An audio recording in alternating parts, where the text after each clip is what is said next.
मुलांनो, मागच्या तासाला आपण प्रकरण दुसरे पहिल्या PPTमध्ये 1970चे दशक या मुद्द्यापर्यंत चर्चा केली. या PPTमध्ये आपण या प्रकरणातील पुढील मुद्द्यांवर चर्चा करणार आहोत. आपला पुढचा मुद्दा आहे 1970चे दशक, राजीव गांधी पंतप्रधान झाल्यानंतरचा इतिहास. हा इतिहास आपण पाहणार आहोत. सर्व विद्यार्थ्यांनी हे लक्षपूर्वक पॉवरपॉईंट प्रेझेंटेशन पाहावे, म्हणजे प्रत्येक मुद्दा आपल्या लक्षात येईल. पुढचा आपला मुद्दा आहे 1970चे दशक. त्या दशकामध्ये इंदिरा गांधींची हत्या झाली. त्यांची हत्या त्यांच्या सुरक्षा पथकातील शीख रक्षकांनीच केली आणि याच कालखंडात ईशान्येकडील भारतात उल्फा संघटनेच्या नेतृत्वाखाली मोठे आंदोलन झाले. इंदिरा गांधींच्या मृत्यूनंतर 1984मध्ये राजीव गांधी यांनी प्रधानमंत्री म्हणून सूत्रे हाती घेतली. त्यांनी भारताच्या अर्थव्यवस्थेत आणि विज्ञान व तंत्रज्ञानाच्या क्षेत्रात अनेक सुधारणा घडवून आणण्याचा प्रयत्न केला. आपल्या शेजारचा देश श्रीलंकेतील तामिळ अल्पसंख्याकांच्या समस्या सोडवण्यात राजीव गांधींनी पुढाकार घेतला. तामिळ समुदायाला देशांतर्गत स्वायत्तता देऊन एकसंध श्रीलंकेच्या कल्पनेला त्यांनी पाठिंबा दिला होता. परंतु त्यांच्या या संदर्भातील प्रयत्नांना यश आले नाही. संरक्षण सामग्री आणि विशेषतः बोफोर्स कंपनीकडून, बोफोर्स ही फ्रान्सची कंपनी आहे, युद्धामध्ये लागणारे शस्त्रास्त्र निर्माण करणारी ती कंपनी आहे, त्या कंपनीकडून लांब पल्ल्याच्या तोफा खरेदी करण्यासंदर्भात झालेल्या भ्रष्टाचाराच्या प्रकरणात त्यांच्यावर बरीच टीका झाली. राजकीय भ्रष्टाचार हा या काळातील निवडणुकांचा एक महत्त्वाचा मुद्दा बनला आणि सार्वत्रिक निवडणुकीमध्ये काँग्रेसचा पराभव झाला. आपल्या देशामध्ये पंतप्रधान निवडीची जी प्रक्रिया आहे ती गुप्त आणि प्रौढ मतदान पद्धतीने होत असल्यामुळे भारतातल्या प्रत्येक नागरिकाला, स्त्री असो, पुरुष असो, गरीब असो, श्रीमंत असो, काळा असो, गोरा असो, प्रत्येकाला 18 वर्षे पूर्ण झाल्यानंतर मतदानाचा अधिकार आहे. तर या सार्वत्रिक निवडणुकीमध्ये राजीव गांधी पंतप्रधान असताना काँग्रेस पक्षाचा पराभव झाला. यावर विविध पक्ष एकत्र येऊन जनता दलाचे विश्वनाथ प्रताप सिंग भारताचे प्रधानमंत्री झाले.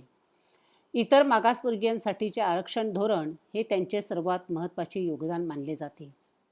पक्षातील अंतर्गत वादविवादामुळे ते फार काळ प्रधानमंत्रीपदावर राहू शकले नाही. 1990मध्ये चंद्रशेखर भारताचे प्रधानमंत्री झाले. त्यांचेही सरकार अल्पकाळ टिकले. 1991मध्ये निवडणूक प्रचार दरम्यान श्रीलंकेतील लिट्टे ही श्रीलंकेतली एक संघटना आहे, या संघटनेने राजीव गांधींची हत्या केली. 1980च्या दशकाच्या शेवटी जम्मू आणि काश्मीर हा जो मुद्दा आहे, या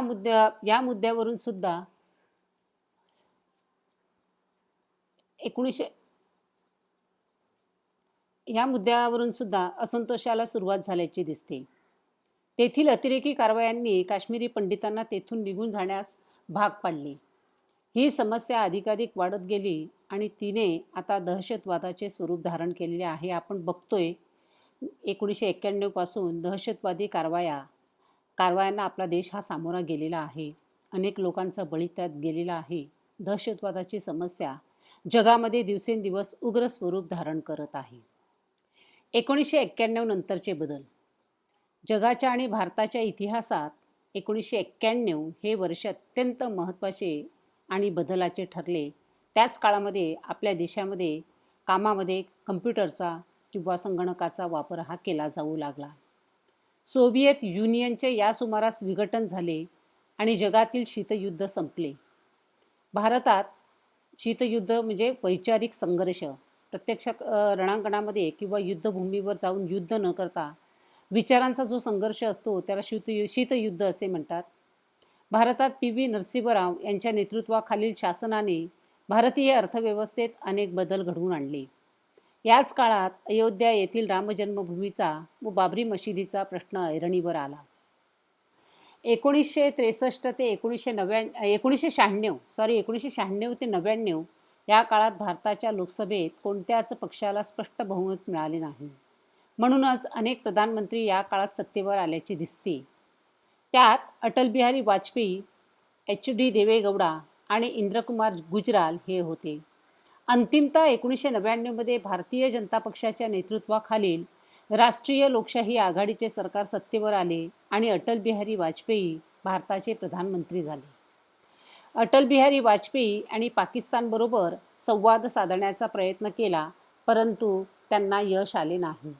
1998मध्ये भारताने आणखीन काही अणुचाचण्या करून स्वतःला अण्वस्त्रधारी राष्ट्र म्हणून घोषित केले. 1999मध्ये कारगिल क्षेत्रात भारत आणि पाकिस्तान यांच्या दरम्यान काश्मीर प्रश्नावरून आणखीन एक युद्ध झाले. या युद्धातही भारताने पाकिस्तानचा पराभव केला. भारतीय अर्थव्यवस्थेचे आधुनिकीकरण. आर्थिक स्वावलंबन आणि सामाजिक न्यायासह समाजवादी समाजरचना ही भारताच्या स्वातंत्र्यापासूनच भारतीय व्यवस्थेची वैशिष्ट्ये राहिली आहे. भारताला उद्योग उभारून आधुनिकीकरण आणि स्वावलंबन प्राप्त करायचे होते. नियोजनाच्या द्वारे सामाजिक न्यायावर आधारलेली अर्थव्यवस्था अस्तित्वात आणायची होती. म्हणूनच योजना आयोग निर्माण करण्यात आला आणि पंचवार्षिक योजना सुरू करण्यात आली. 1991मध्ये नरसिंहराव शासनाने आर्थिक सुधारणा घडवून आणण्यास प्रारंभ केला. या सुधारणांना आर्थिक उदारीकरण असे म्हणतात. भारताची आर्थिक व्यवस्था या धोरणामुळे भरभराटीस आली. भारतातील परकीय गुंतवणूक वाढली. उद्योग वैज्ञानिक क्षेत्रातील कुशल व्यावसायिक यांनी भारतीय अर्थव्यवस्था सुधारण्यास मदत केली. माहिती तंत्रज्ञान क्षेत्रातील उद्योगांनी रोजगाराच्या नव्या संधी निर्माण केल्या. 1991 नंतर झालेल्या या बदलांचे वर्णन जागतिकीकरण असे केले जाते. विज्ञान आणि तंत्रज्ञान. भारताने स्वावलंबनासाठी जे प्रयत्न केले त्यात दोन महत्त्वाच्या घटनांचा समावेश करता येईल. 1965मध्ये सुरू झालेल्या हरित क्रांतीचे जनक डॉक्टर MS स्वामीनाथन होते. त्यांनी नव्या शास्त्रीय तंत्रांचा वापर करून अन्नधान्याचे उत्पादन वाढवले. डॉक्टर वर्गीस कुरियन यांच्या दुग्धोत्पादनातील सहकारी चळवळीच्या प्रयोगाने भारतात दुधाचे उत्पादन मोठ्या प्रमाणावर वाढले. यालाच धवल क्रांती असे म्हणतात. अणुशक्ती आणि अवकाश संशोधनाच्या क्षेत्रातही भारताने अधिक प्रगती केली आहे. डॉक्टर होमी भाभा यांनी भारतातील अणुशक्ती कार्यक्रमाचा पाया घातला. अणुशक्तीचा वापर वीजनिर्मिती, औषधे आणि संरक्षण यांसारख्या शांततेच्या कारणासाठी करण्यावर भारताचा भर होता. अवकाश तंत्रज्ञानातही भारताने भरीव कामगिरी केली आहे. 1975मध्ये आर्यभट्ट हा पहिला उपग्रह अवकाशात सोडण्यात आला. आज भारताकडे एक यशस्वी अवकाश कार्यक्रम असून त्या अंतर्गत अनेक उपग्रह अवकाशात सोडलेले आहेत. दूरसंचार क्षेत्रातही प्रगती झालेली आहे. सामाजिक क्षेत्रातील बदल. याच दरम्यानच्या काळात भारताच्या सामाजिक क्षेत्रातही अनेक महत्त्वपूर्ण बदल झालेले आहेत. यातील काही बदल हे महिलांच्या सक्षमीकरणाच्या समस्येशी संबंधित आहेत, तर काही वंचित घटकांच्या उन्नतीसाठी स्वीकारण्यात आलेल्या धोरणाशी संबंधित आहे. देशातील महिला आणि बालकांच्या सर्वांगीण विकासाला चालना देण्यासाठी 1985मध्ये मनुष्यबळ विकास मंत्रालयाच्या अंतर्गत महिला आणि बालविकास विभाग निर्माण करण्यात आला. स्त्रियांना सामाजिक न्यायाची हमी मिळावी आणि योजनांच्या कार्यवाहीस मदत व्हावी म्हणून जे कायदे करण्यात आले त्यात हुंडा प्रतिबंधक कायदा, समान वेतन कायदा यांचा समावेश होता. 73व्या व 74व्या संविधान दुरुस्तीने स्थानिक शासन संस्थांमध्ये स्त्रियांसाठी राखीव जागा ठेवण्यात आलेल्या आहेत. संविधानकारांना असे वाटले होते की जाती व्यवस्थेमुळे भारतीय समाजातील काही समाज घटकांना सन्मान आणि समान संधीपासून वंचित राहावे लागेल. या समस्येवर उपाय शोधण्यासाठी 1953मध्ये काकासाहेब कालेलकर आयोग स्थापन करण्यात आला.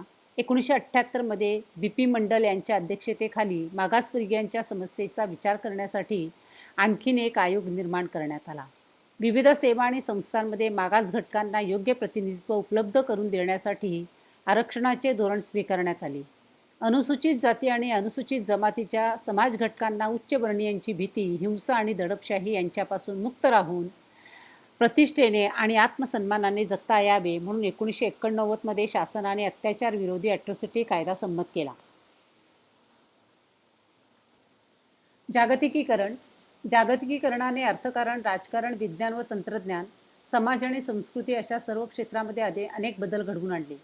यातील काही बदलांची चर्चा वरील परिच्छेदामध्ये केलेली आहे. जागतिक पातळीवरील अनेक क्षेत्रांमध्ये एक महत्त्वाचा देश म्हणून भारत उदयास आला. G20 आणि BRICS, Brazil, Russia, India, China, South Africa यांसारख्या आंतरराष्ट्रीय संघटनांचा भारत एक महत्त्वाचा सदस्य देश आहे. दूरसंचार तंत्रज्ञानाच्या क्षेत्रातील एक महत्त्वाची क्रांती भारताने अनुभवली. भ्रमणध्वनी, मोबाईल आणि आंतरजाल सेवा म्हणजे इंटरनेट, उपग्रहावर आधारित दूरसंचार सेवा संपूर्ण भारतभर पसरल्या आहेत. राजकीय क्षेत्रातही एक स्थिर लोकशाही कशी यशस्वीरित्या कार्य करत आहे हे भारताने जगाला दाखवून दिले आहे.